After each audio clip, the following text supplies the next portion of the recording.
The Galactic Council chamber was a testament to alien grandeur, a sprawling amphitheater suspended in the void of space.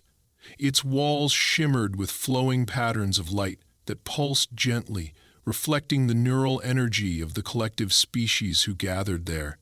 Delegates of 100 worlds sat on tiered platforms, their forms as diverse as the stars they hailed from, towering insectoids with shimmering carapaces, gelatinous beings whose translucent forms glowed faintly, and multi-limbed creatures wrapped in ceremonial silks, all fixed their attention on the lone human standing in the center of the chamber. Marcus Hall, Earth's senior diplomat to the Galactic Council, stood resolute beneath the kaleidoscopic gaze of the alien assembly. His formal attire, a crisp navy suit bearing the insignia of the United Nations, was a stark contrast to the ornate robes and bioengineered garments of the other delegates. His presence was deliberate in its simplicity, a quiet reminder that humanity, despite its relative youth on the galactic stage, deserved to stand as equals among these ancient civilizations. "My esteemed colleagues," Marcus began, his voice steady but firm, "humanity has come to this council in the spirit of collaboration and unity. For decades, we have respected your laws, observed your treaties, and contributed to the stability of the galaxy. Yet time and again, our efforts are met with resistance, our people dismissed as mere upstarts. Today, I stand before you to demand not charity, but fairness. Earth seeks full membership in this council, with all the rights and responsibilities it entails." His words echoed in the chamber, carried by translators that rendered his speech into 100 alien tongues. Marcus scanned the faces of the delegates, searching for a flicker of support. A few looked intrigued, their features unreadable to human eyes, but the majority radiated indifference. From the uppermost tier, Counselor Exelthax, a towering arthropod with chitinous plates that shimmered iridescently, rose to address the assembly. "Humanity seeks to leapfrog centuries of tradition and protocol," it hissed, its mandibles clicking sharply.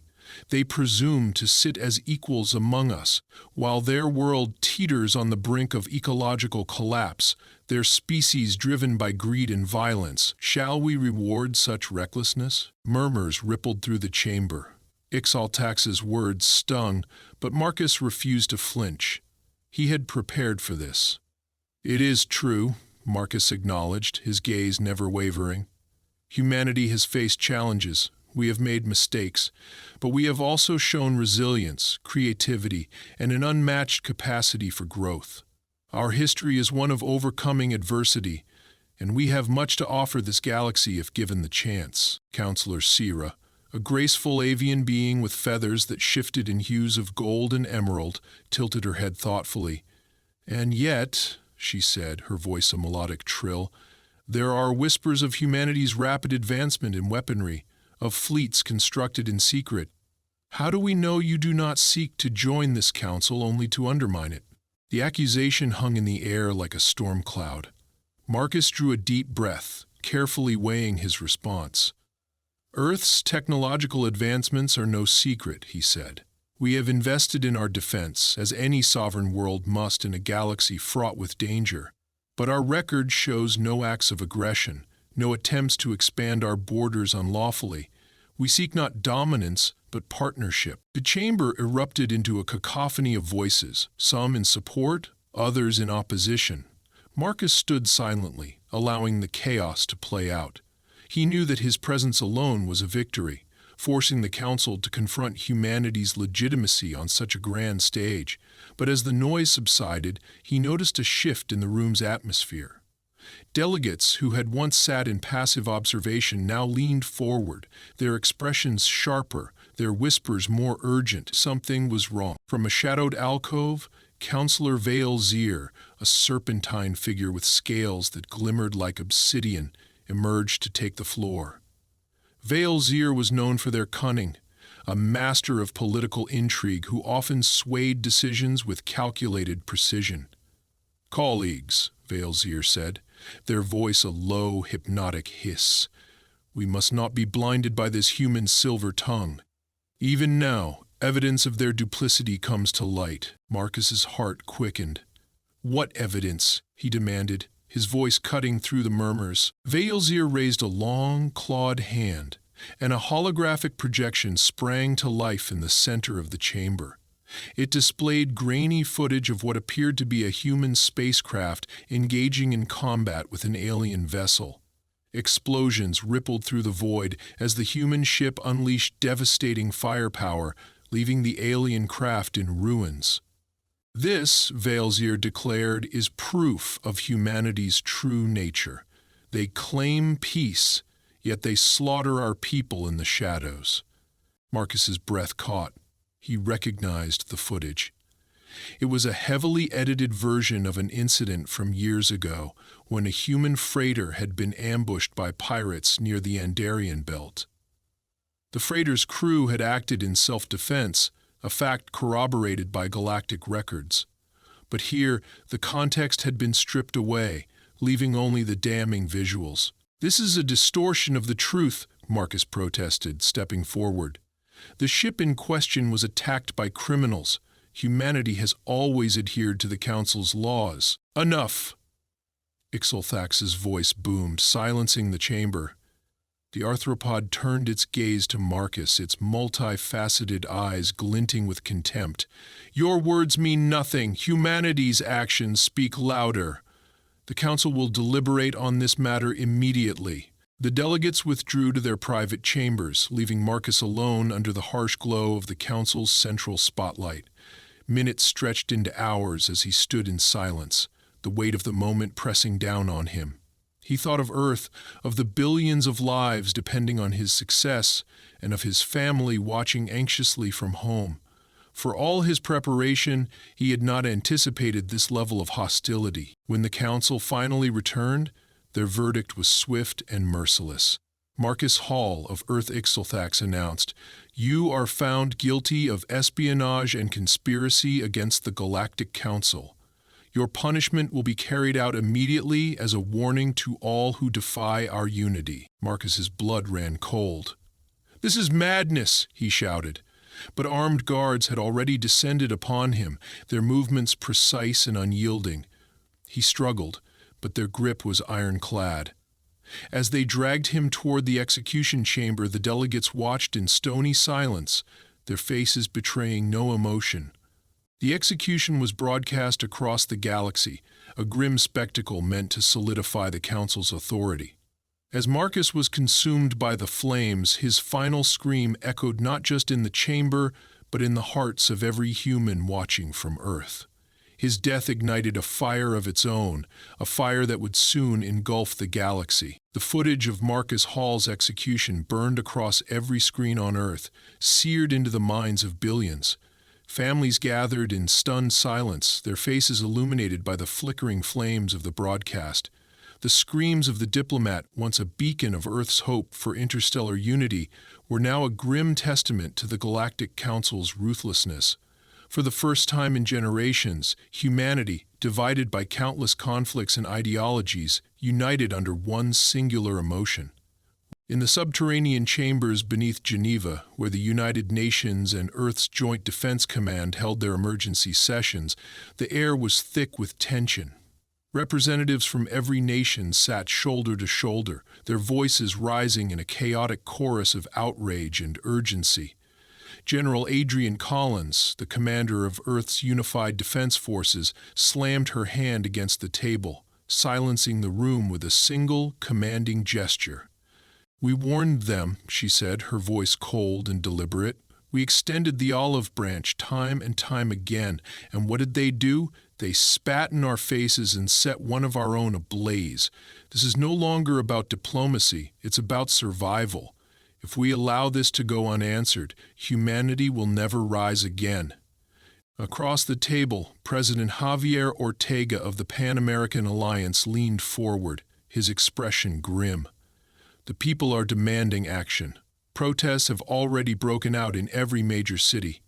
If we don't respond, we risk losing the trust of our own citizens." General Collins nodded, her steel-gray eyes fixed on the holographic display hovering in the center of the table. The map showed Earth's hidden military assets, fleets of warships constructed in secret shipyards on the fringes of the solar system, far from the prying eyes of the Galactic Council. Each vessel represented decades of covert effort, a silent acknowledgement that humanity had always suspected its overtures of peace might one day fail. "Our fleet is ready," Collins said, her tone unwavering. "The Helios-class battleships, the Sol Invictus carriers, the Valkyrie strike cruisers. Every ship we've built, every weapon we've developed is prepared to bring the Council to its knees. The question is not whether we can strike, but whether we have the will to do what must be done." The room fell into a heavy silence. No one wanted to admit what they all knew. This was not a war they could fight with half measures. The Council controlled vast swaths of the galaxy, with resources and fleets that dwarfed humanity's. But Earth had one advantage: the element of surprise. For years, the Council had dismissed humanity as a backwater species, too fractured and inexperienced to pose a threat. That underestimation would now become their undoing. President Ortega broke the silence. "What's the plan?" Collins stepped to the holographic display, her voice carrying the weight of every decision humanity had ever made to protect its future. "We'll start with the Council's outposts along the Vandar Nexus, their primary trade route. Disrupting those supply lines will sow chaos and cripple their ability to respond quickly. From there, we'll target strategic worlds, taking out key military installations and communications hubs. This won't just be a war, it'll be a statement." As she spoke, her aides pulled up schematics of the Council's outposts, highlighting weaknesses in their defenses. Earth's intelligence agencies had spent years infiltrating the Council's networks, gathering data that would now serve as the foundation for humanity's counteroffensive. The final piece of the plan was unveiled: a newly developed weapon, the Titan-class railgun, capable of firing projectiles at near light speed. Mounted on Earth's flagship, the Erebus, it had the power to decimate entire cities from orbit. Its existence had been a closely guarded secret, known only to the highest levels of Earth's military command. "This," Collins said, gesturing to the schematic of the Erebus, "is our ace. When the Council sees what we're capable of, they'll think twice before underestimating us again." The room erupted in a mix of approval and apprehension. Some questioned the morality of deploying such destructive force, but the overwhelming sentiment was clear. Earth could not afford to hold back. The Galactic Council had drawn first blood, and humanity would respond in kind. Within days, Earth's fleets began mobilizing. The shipyards of Titan and the asteroid belt came alive with activity as vessels emerged from their hidden docks, their sleek hulls gleaming under the harsh light of distant suns. Crews of seasoned officers and newly trained recruits boarded their stations, their faces set with determination. For many, this was their first foray into space combat, but the weight of Marcus Hall's sacrifice galvanized even the most inexperienced. Admiral Naomi Vance, commander of the Erebus, stood on the bridge of the flagship as it prepared to depart. Her presence exuded calm authority, a trait that had earned her the respect of her crew. "Set course for the Vandar Nexus," she ordered, her voice steady. "We're about to make history." The fleet's first strike was swift and devastating. At the Vandar Nexus, a sprawling network of trade routes and supply depots, the Council's forces were caught completely off guard. Earth's ships emerged from hyperspace with surgical precision, their weapons unleashing a storm of firepower. Orbital platforms crumbled under the assault, their debris scattering into the void. Supply convoys were obliterated before they could mount a defense. Within hours, the Nexus was in ruins, and the Council's once impregnable trade route lay in disarray. The victory sent shockwaves across the galaxy. For the first time, the Galactic Council's supremacy had been challenged, and by a species they had deemed insignificant. News of the attack spread rapidly, igniting fear and uncertainty among the Council's member worlds.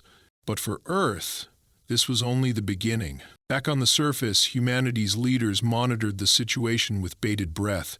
Reports from the front lines poured in, detailing both triumphs and losses. Civilians rallied behind the war effort, volunteering for service and contributing resources to support the fleets. Factories shifted to wartime production, churning out weapons and supplies at an unprecedented rate. General Collins addressed the people in a televised broadcast, her image projected onto screens across every corner of the planet. "To every man, woman, and child of Earth," she said, "know this. We did not choose this war, but we will finish it. For Marcus Hall, for humanity, for the future of our species." Her words echoed through homes and streets, a rallying cry that unified a fractured world. In that moment, humanity was no longer defined by its divisions, but by its shared resolve to stand against tyranny. The fire ignited by the Galactic Council had spread, consuming not just Earth's fleets, but its very soul. And as the Erebus led its fleet deeper into Council-controlled space, humanity prepared to unleash the full force of its wrath. A storm unlike anything the galaxy had ever seen. The Galactic Council's capital world, known across the galaxy as Council Prime, floated majestically in the dark void. Its surface was a sprawling tapestry of gleaming cities, each one a marvel of engineering, interconnected by shimmering skyways and vast transit tubes. Orbiting above it were dozens of defense platforms, each bristling with enough firepower to obliterate entire fleets. For millennia, this planet had symbolized unassailable authority, a beacon of stability for the galaxy's elite and a fortress to those who sought to challenge its rule. But now, Council Prime was a target. Earth's fleet had advanced steadily through Council-controlled space, leaving a trail of shattered outposts and smoldering starships in its wake. The Council had scrambled to mount a defense, summoning reinforcements from its far-flung territories, but humanity's forces struck with a precision and ferocity that left little room for counterattacks. Now, the fleet's ultimate objective loomed on the horizon. On the bridge of the Erebus, Admiral Naomi Vance stood with an unshakable determination. The flagship was the vanguard of Earth's armada, its massive hull gliding silently through the void as it approached the planet. Around her, officers moved with quiet efficiency, their focus sharpened by months of relentless combat. Every order, every decision had led to this moment. "Status report," Vance commanded, her voice calm but firm. "Admiral, we're within long-range sensor range of Council Prime," replied Lieutenant Commander Patel, a young but capable officer. "Their orbital defenses are fully active. 42 platforms, heavy shielding, and enough firepower to wipe out half the fleet if we're not careful." Vance nodded. She had anticipated this. "And their fleet?" "Several squadrons on approach. Estimated time to contact 30 minutes. The Admiral's sharp eyes narrowed as she considered her options. "Prepare all units for Phase 1. I want those platforms neutralized before their reinforcements arrive.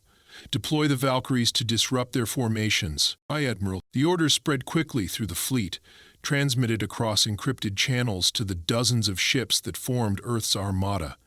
Strike cruisers moved into position, their sleek forms bristling with weaponry, while smaller frigates darted ahead, ready to intercept incoming threats. The fleet advanced with deadly precision, a testament to humanity's newfound unity and resolve. As the Erebus approached firing range, the orbital platforms came to life. Bright streams of plasma and kinetic rounds lit up the darkness, streaking toward the human ships like vengeful comets. The Erebus shook as a near miss grazed its shields, sending ripples of energy across the bridge. "Return fire!" Vance barked. The flagship's railguns roared to life, unleashing projectiles at near-light speed. The first salvo struck one of the platform's dead center, breaching its shields and reducing it to a cloud of molten debris. Around the Erebus, other ships joined the assault, their coordinated fire systematically dismantling the planet's defenses. One by one, the platforms fell, their explosions casting fiery blooms against the backdrop of space. But the Council was not without its own tricks.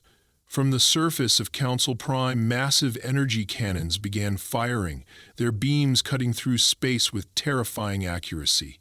One human frigate was caught in the blast, its hull vaporized in an instant. Cries of alarm echoed across the fleet's comm channels as the survivors regrouped, adjusting their tactics to account for the new threat. "Admiral, we need to neutralize those surface cannons," Patel said urgently. "They're tearing through our outer formations." Vance nodded, her mind racing. "Deploy the Spectre teams. Target those cannons directly." The Spectres were Earth's elite ground forces, trained for the most dangerous operations behind enemy lines. Within moments, dropships launched from the fleet, streaking toward the planet's surface under heavy fire. The Spectre's mission was clear: infiltrate the Council's planetary defenses and disable the energy cannons before they could decimate the fleet. On the surface, the battle raged with unrelenting intensity. The Spectres moved like shadows, their advanced exosuits blending seamlessly with the environment as they advanced on the cannons. Each team coordinated their assault with surgical precision, planting charges and dismantling key systems with ruthless efficiency. Explosions lit up the sky as the cannons fell silent one by one. Back in orbit, the tide of battle began to shift. With the energy cannons neutralized and the orbital platforms destroyed, the fleet pushed forward, closing in on the planet itself. Council Prime's fleet, though numerous, was no match for the firepower and coordination of Earth's armada. Ships that had once patrolled the galaxy with impunity now burned in the void, their remains scattered across the battlefield. As the last of the defenders fell, the Erebus moved into position above the planet's capital city.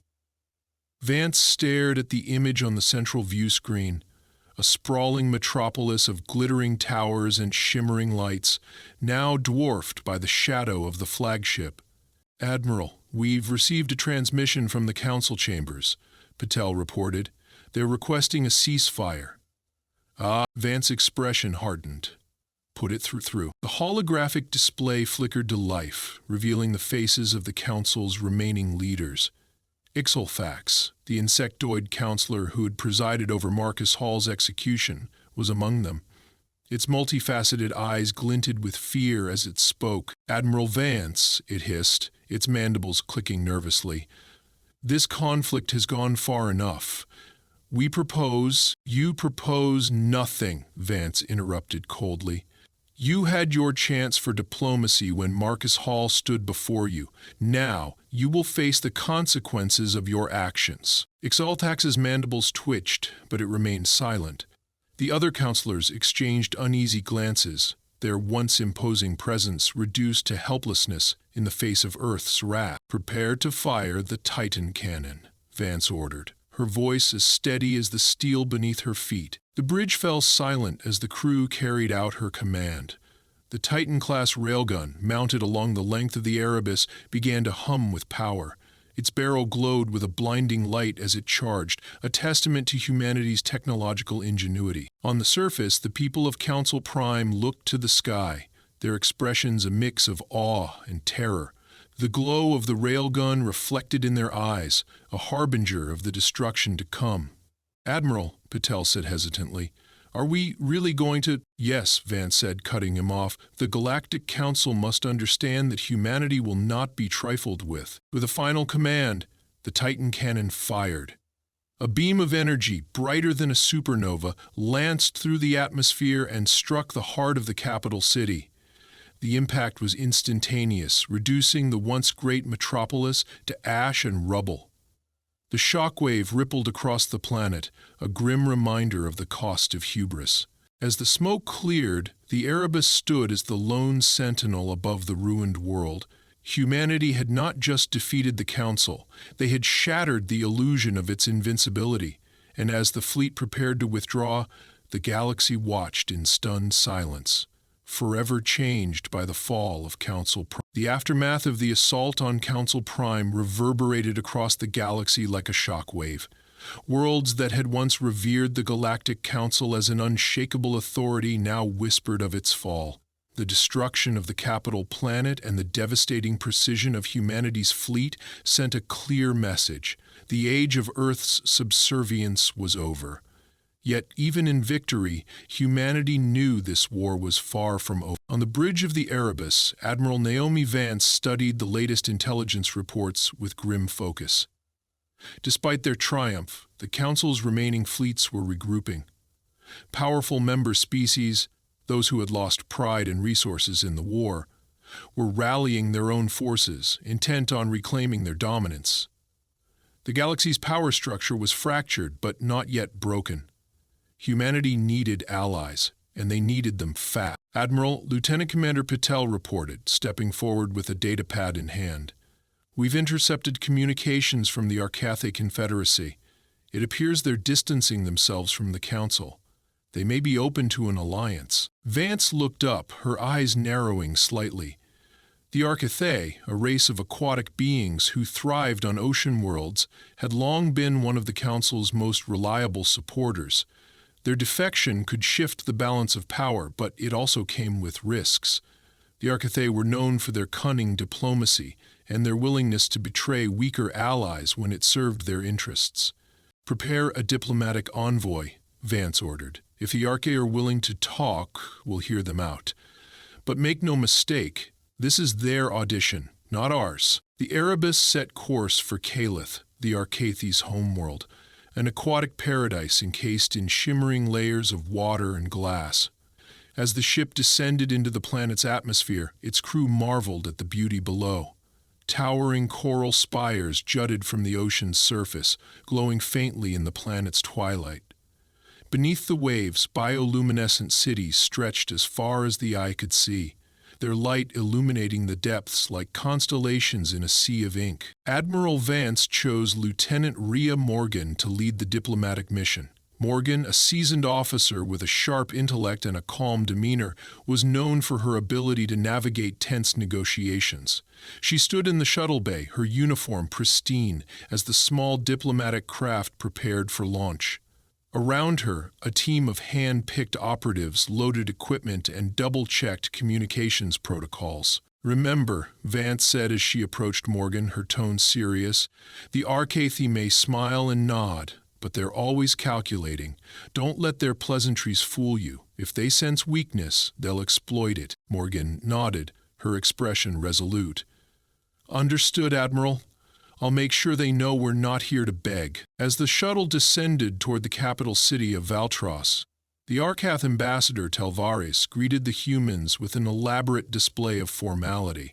His sleek aquatic form shimmered with hues of blue and green, and his voice resonated with an almost hypnotic cadence. "Honored guests from Earth," Telvaris said, bowing slightly. "Welcome to Calith. It is not often we host those who have defied the Council so spectacularly." Morgan met his gaze unflinching. "Thank you, Ambassador. We appreciate your hospitality. Let's not waste time. We both know why we're here." Telvaris's lips curled into what could only be interpreted as a smile. "Direct. I appreciate that. Very well. Let us discuss terms." Inside the Grand Hall of Valtros, the negotiations began. The Arcathay representatives, with their fluid movements and cryptic expressions, presented a carefully worded proposal. They were willing to provide logistical support, access to supply routes, intelligence on Council fleets, and safe harbor for Earth's ships. In return, they demanded a seat at humanity's post-war table, ensuring their interests would be safeguarded in the new order. Morgan listened carefully, her face a mask of composure. The offer was tempting, but she could sense the hidden traps within their words. The Arcathay wanted to position themselves as indispensable allies, while retaining the ability to betray Earth if the tides shift. "That's a generous offer, Ambassador," Morgan said, her tone neutral. "But we'll need assurances. Cooperation is one thing, trust is another." Telvaris's eyes gleamed. "And what assurances would satisfy Earth?" Morgan leaned forward, her voice lowering slightly. "Full transparency on your intelligence networks. We want access to your data on every Council fleet, every allied world, and every neutral faction. No filters, no—" The room fell silent. The Arcathay delegates exchanged glances, their subtle body language betraying their discomfort. Finally, Telvaris spoke. "That is a bold request, Lieutenant, but perhaps boldness is what this galaxy needs now." While Morgan worked to secure the alliance, Vance and her fleet continued their campaign. Earth's forces, now bolstered by defectors from other species, launched a series of precision strikes against remaining Council strongholds.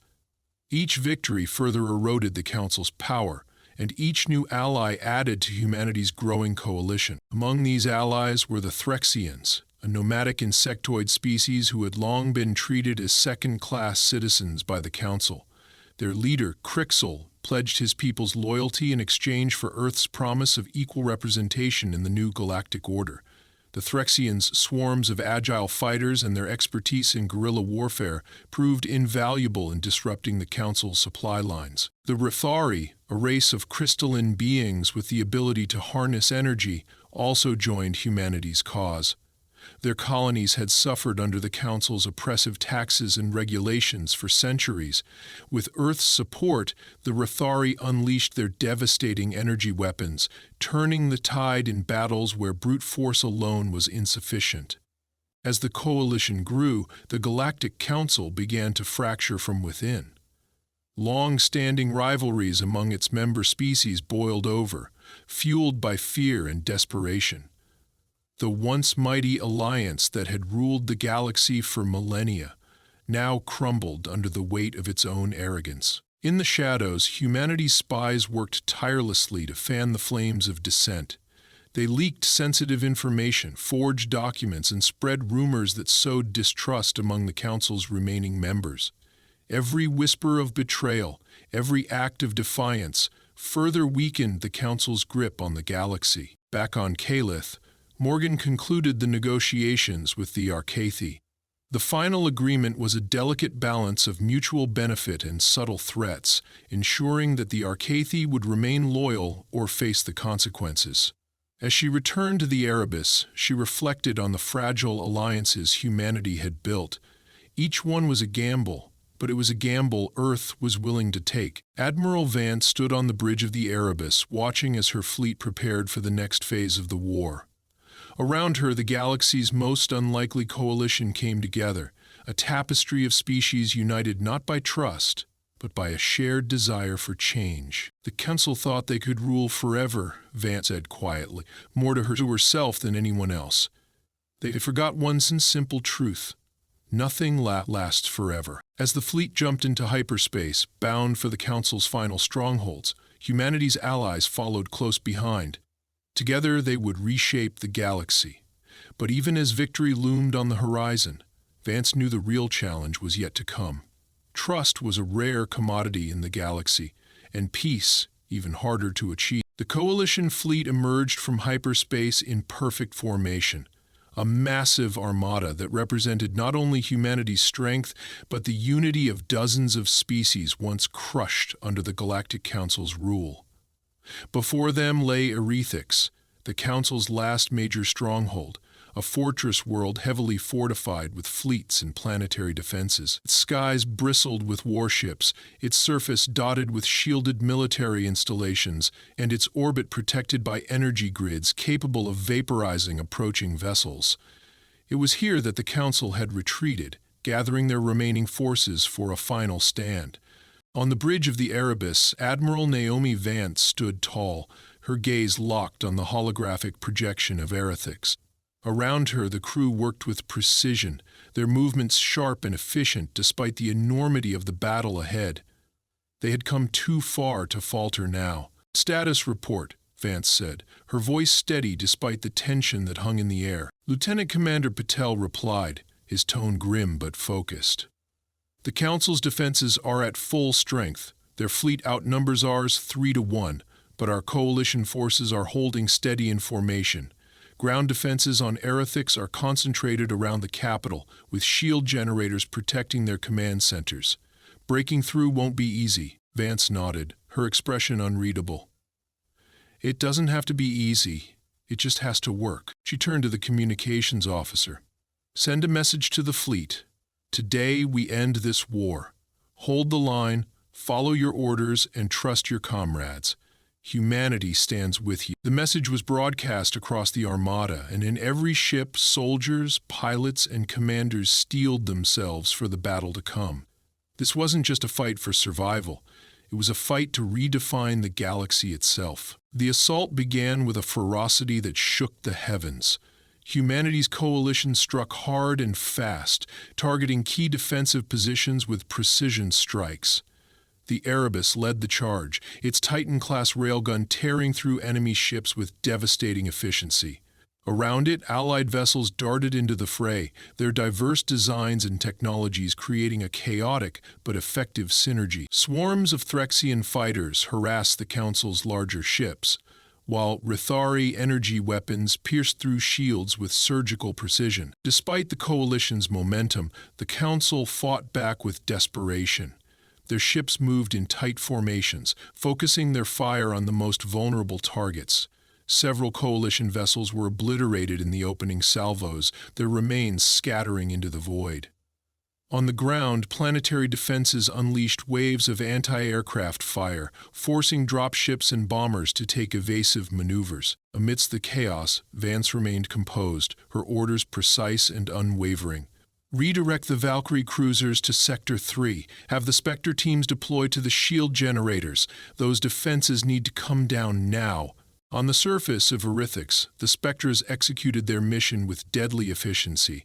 The elite ground forces moved under the cover of darkness, using stealth technology to evade detection. They infiltrated the shield generator complexes, planting charges and sabotaging critical systems. Explosions lit up the night sky as the shields protecting the Council's command centers flickered and failed. With the shields down, the Coalition fleet intensified its assault.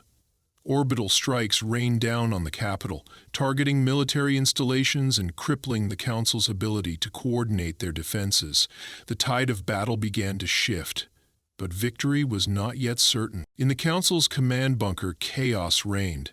Councillor Ixalthax paced furiously, its mandibles clicking in agitation. "How has it come to this?" it hissed, turning to the remaining Council members. "We are the rightful rulers of this galaxy. These humans and their rabble of traitors dare to challenge us?" The other councillors exchanged uneasy glances, their confidence shattered. For centuries they had ruled with absolute authority, their power unquestioned. Now they faced annihilation at the hands of a species they had once dismissed as insignificant. One councillor, Sierra, the avian diplomat who had once questioned humanity's intentions, spoke with a trembling voice. "We underestimated them, their resilience, their adaptability. We thought them primitive, but they are anything but." Before Ixaltax could respond, the bunker shook violently as a direct hit from an orbital strike rocked the complex.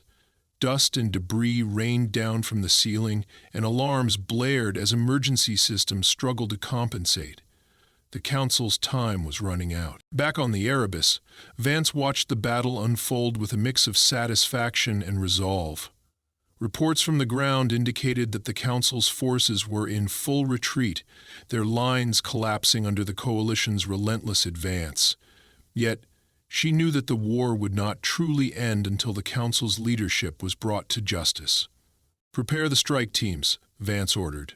"We're taking the Council chambers." The fleet's most elite soldiers descended onto Erythix, their drop pods cutting through the atmosphere like falling stars. They stormed the Council's bunker, overwhelming the remaining guards with brutal efficiency. Vance herself joined the operation, her presence a symbol of humanity's determination. When the strike team breached the Council chamber, they found the councillors cowering behind overturned tables and broken machinery. Ixalthax glared defiantly, its mandibles clicking with rage, but even it knew the fight was over. "Councillors," Vance said, her voice cold and commanding, "your reign is over. You will answer for your crimes." Ixalthax lunged forward, its claws raised in one final act of defiance, but a single shot from a Spectre's rifle ended its life. The remaining councillors surrendered without further resistance. With the Galactic Council dismantled, humanity and its allies convened a new interstellar summit. Delegates from every member of the Coalition gathered to discuss the galaxy's future, their voices a mix of hope and caution. Vance stood at the head of the assembly, her presence a reminder of the sacrifices that had brought them to this moment. "We fought this war not for conquest, but for justice," she said, her voice resonating through the chamber. The old order is gone, and in its place we will build something better. A galaxy where no species is subjugated, where every world has a voice. Together, we will ensure that the mistakes of the past are never repeated. The delegates erupted into applause, their cheers echoing through the hall. Humanity had not only survived, but had risen to lead a new era of unity and cooperation. Marcus Hall's sacrifice, once a symbol of tragedy, now stood as a beacon of hope. As the summit concluded, Vance looked out over the assembled delegates, her heart heavy with the weight of the journey that lay ahead. The war was over, but the battle to build a lasting peace was just beginning. The galaxy, once fractured by arrogance and oppression, had a chance to heal, and humanity, forged in the fires of conflict, stood ready to lead it into a brighter future.